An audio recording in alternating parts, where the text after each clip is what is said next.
Welcome back, guys, and let's talk about cryptocurrency consensus and why it doesn't make any sense for price to increase. So people have been so hyped up about it, and they have been telling us almost for certain that price will go up and that we can expect Bitcoin to go up something like 70%.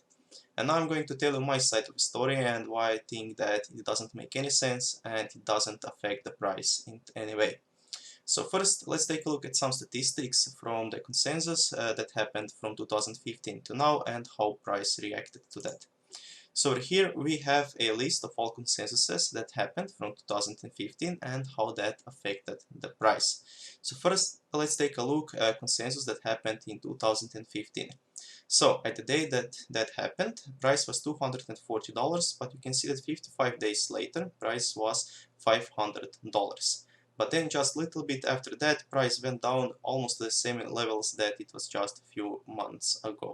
And now if we take a look a little closer over here to the chart from 2015, we can see that price really did go up and it was about $500, and just before that it was $230 to $250.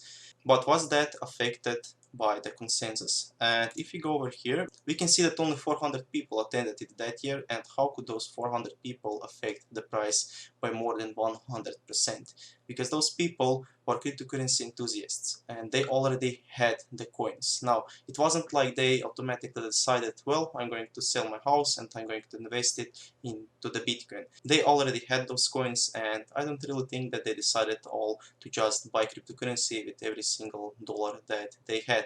And even if that would happen, that wouldn't affect the price so much. So it probably had nothing to do with consensus, just like the next year when price went for $452 to $780, so almost 100% increase. But if you go over here, you can see that price over here was pretty stable and people were just accumulating and they were waiting for something to happen. And the moment the price started going up a little bit, of course everybody went insane about it and just started buying it like crazy.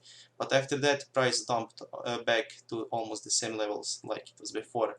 And that year 1400 people attended consensus, and again, that is nothing in cryptocurrency community. And if you take a look at some numbers that Coinbase gave us in December of the last year, you can see that they were getting about 100,000 new users every single day. And if those 100,000 users every single day didn't make the price go up tens of thousands of percent per day, how could those 1400 people affect the price so much? And the next one was in 22nd May of 2017, when price moved from $2,200 to $4,370, so almost 100% increase in a span of 80 days. But if you go over here to the 2017 chart, we can also see that price was already stably going little by little up a few months even before that. So it went from $1,000 to $2,000 and then to $2,200.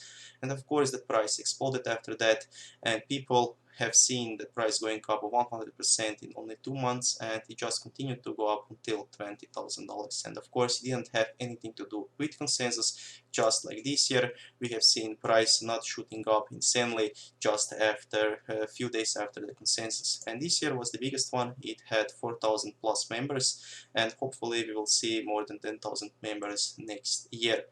But how could those 4,000 people affect the price so much that there would be new billions and billions of dollars entering the market? Of course, they couldn't, and it has nothing to do with consensus. And people need to realize that and not just believe other YouTubers that say price will shoot up, buy now, this is your last buying opportunity, and if you don't buy now, you will regret it because of the consensus, which doesn't make any sense. And of course, if you have some proof to show me that it does matter, that consensus will make price go up just by itself, then of course share it down in the comments. But I think that we are already a little bit in a bull market, because we're here when you can see in April 1st, price hit the lowest point it was, and then we just started going up little by little, and I think that we will not see so low prices below $7,000, most likely never again. So whenever you buy like between $7,000 and $10,000, you should be just fine, and I think that price will go up by the end of the year to about $25,000 to $30,000, like I said in my previous videos, but it will not have anything to do with consensus of this year and with any years to come. So thank you guys for watching this video. Let me know what you think about it and share it down in the comments. See you soon in another one. Bye.